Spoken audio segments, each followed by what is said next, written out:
Sahabat entrepreneur, salam hebat luar biasa. Kali ini saya akan membahas sedikit topik tentang entrepreneurship. Bukan biasanya saya membahas topik finansial, motivasi, tapi kali ini saya kembali ke topik bisnis. Topik entrepreneurship kali ini yang saya akan bahas itu adalah satu, yaitu membeli franchise. Itu adalah menjadi entrepreneur atau malah justru pembodohan.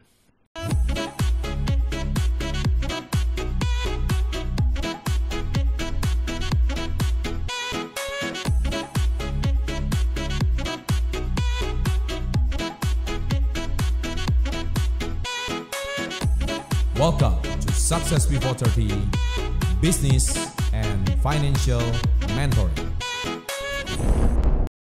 Oke, sahabat entrepreneur, saya di sini akan membahas sedikit ya tentang bicara soal membeli franchise. Kita juga lihat dari berita satu ya. Saya akan baca tentang berita satu di sini. Ini saya satu dari berita satu. Putri tampak gelisah, usaha franchise yang baru dibangun harus gulung tikar. Wanita 28 tahun ini rugi sampai 100 juta rupiah. Aset kendaraan pribadinya juga terpaksa dijual. Ternyata nggak gampang menjalankan bisnis franchise. Si pemiliknya lepas tangan karena dia hanya jual lisensi saja. Sementara saya terhitung pemula. Nah, cerita ini tak hanya dialami Putri seorang, masih banyak yang mengakhirnya gigit jari lantaran usaha waralabanya tidak berkembang. Alih-alih meraup untung malah buntung. Perencanaan keuangan yang membahas ini mengatakan harus hati-hati. Nah, ini adalah sebuah berita dari berita satu yang saya sadur. Ini adalah contoh satu dari sekian banyak orang yang merasa kecewa setelah membeli franchise. Baik, franchise itu kan berasal dari kata waralaba ya. Dan kita tahu apakah ada nggak franchise yang sukses dari Indonesia di luar? Ada. Nggak usah jauh-jauh, contohnya Kentucky Fried Chicken, contohnya McDonald. Ada nggak franchise lokal yang menjual toko retail modern sukses? Ada, contohnya Indomaret, Alfamart. Saya lebih baik langsung ngomong brand di sini, karena memang dia terbukti sukses. Tetapi ada banyak nggak franchise Indonesia yang akhirnya si pembeli franchise ini yang dengan harga jutaan, puluhan juta sampai miliaran, akhirnya merasa kecewa juga tidak sedikit. Nah, kita akan bahas di sini ya. Nah, jadi saya di sini bisnis franchise itu memang menjamur seperti contoh berita satu tadi. Tetapi banyak dari bisnis franchise atau waralaba ini bangkrut, jumlahnya semakin hari semakin bertambah banyak. Dan bermacam-macam, ada yang jual mie, ada yang jual pisang, ada yang jual dimsum, whatever. Dan rata-rata itu kebanyakan makanan. Nah, oleh sebab itu hati-hati. Franchise itu kembali lagi ke produk. Apakah produknya itu diminati sama masyarakat atau tidak. Kalau produknya diminati masyarakat, Anda membeli franchise itu sah-sah saja. Contohnya, kita lihat gerai Indomaret yang sampai berita ini dibuat, Indomaret per hari ini, yaitu tanggal per konten ini dibuat, Indomaret sudah meresmikan gerai yang ke-20.000.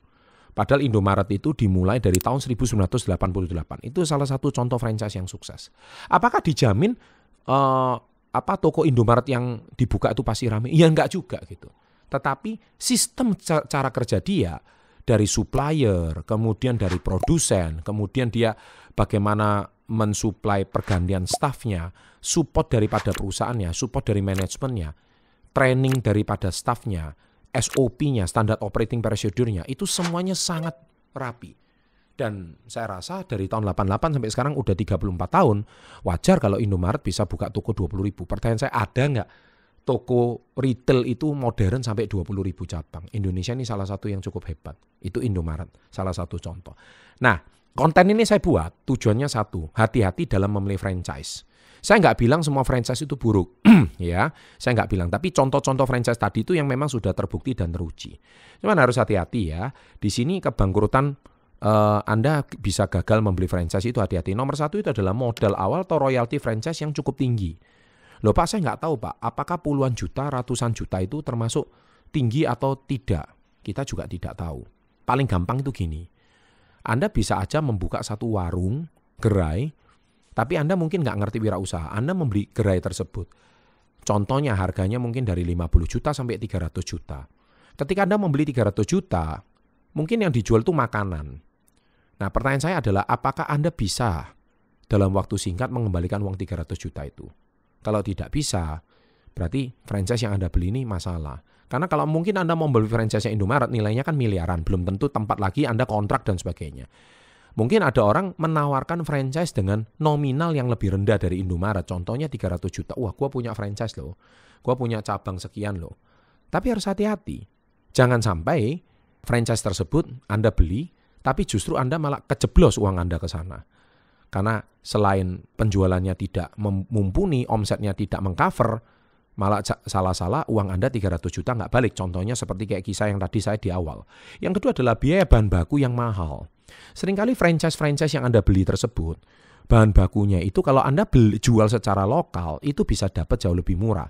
Tapi karena Anda harus order kepada pusat, dan itu yang biasanya pemilik franchise menjual bahan dasarnya 5-10% lebih tinggi untuk menggenjot labanya. Ini juga harus hati-hati. Padahal kalau Anda mungkin tidak bisa membeli bahan bakunya di pasar sekitar tersebut, kalau dihitung-hitung mungkin lebih murah. Tapi karena Anda masih terikat dengan sistem franchise, jadi Anda mau nggak mau harus order ke pusat. Kalau enggak, itu jadi masalah. Yang ketiga, minim pendanaan. Biasanya pemegang license dari franchise ini tidak punya akses pendanaan yang baik, sehingga harus bergantung pada diri sendiri. Namun pemegang lisensi yang baik biasanya memberikan opsi cicilan untuk franchise fee, modal awal dan bahan baku. Kadang-kadang pemilik franchise nggak mau tahu, dia langsung harus bayar. Nah, itu yang jadi masalah. Nah, yang keempat adalah minimnya kontrol lokasi. Nah, ini yang paling sering terjadi. Franchise-franchise lokal ini minimnya kontrol lokasi. Jadi beberapa franchise atau waralaba punya aturan untuk tidak terlalu banyak membuka tokonya di sebuah kota demi menghindari saturasi pasar atau omset yang anjlok. Akan tetapi juga banyak waralaba yang membuka toko sebanyak mungkin di sebuah kota demi menggenjot penjualan. Dan celakanya kontrolnya itu tidak baik. Contohnya mungkin di satu kecamatan cuma boleh 1, tapi ini satu kecamatan buka 3. Nah, orang bingung mau beli yang mana, sehingga pembeli franchise yang pertama itu merasa rugi. Nah, ini yang menjadi sebuah problem.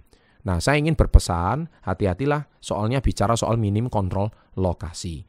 Nah, kemudian kurangnya mempelajari pemilik franchise atau waralaba tersebut. Ada pemilik lisensi yang benar-benar bagus dalam memperhatikan performance franchise-nya. Ada juga pemilik lisensi franchise yang hanya menjual ludah untuk keuntungan.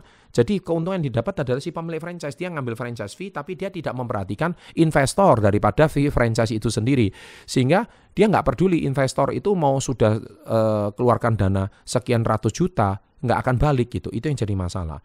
Kemudian yang berikutnya kurang memahami hak dan kewajiban perpajakan. Nah, pendaftaran NPWP atau NPPKP itu biasanya pembayaran setoran pajak SPT masa dan SPT tahunan PPh. Ketika kita tidak memahami kewajiban perpajakan tersebut, itu akan menjadi masalah dan menjadi pajak dan denda. Dan yang terakhir, tidak adanya support dari manajemen pusat, tidak adanya support dukungan terhadap staf dari manajemen pusat. Sehingga staf itu Anda harus melatih sendiri, mentraining sendiri. Contohnya, pemilik franchise itu ada di kota Jakarta, sedangkan Anda mau beli franchise itu di daerah. Anda harus kirim staf itu dari daerah ke Jakarta, dan itu kan sudah dari uang kos, dari dari biaya perjalanannya, akomodasinya, transportasinya. Dia di training untuk menjalankan di daerah. Celakanya si staf ini tidak loyal. Dalam waktu 2 bulan, staf ini mengundurkan diri. Nah, ketika mengundurkan diri, Anda harus men-training staf baru lagi. Dan itu harus di Jakarta lagi training. Nah, itu menjadi masalah. Jadi harus hati-hati ketika membeli sebuah franchise. Anda harus memperhitungkan itu semua. Kalau tidak, itu akan menjadi semua. Karena apa? Kalau tidak standarisasi, tidak sesuai, itu akan menjadi masalah. Nah, itulah saya selalu tekankan hati-hati untuk membeli franchise. So, ini peluang atau malah pembodohan? Semua saya tunggu komentar Anda di kolom komen. Dan siapa yang punya sebuah pengalaman buruk, tolong komen juga di bawah. Semoga video ini juga ditonton bagi Anda yang pernah membeli franchise tapi mengalami kerugian. Sukses untuk Anda, salam hebat luar biasa.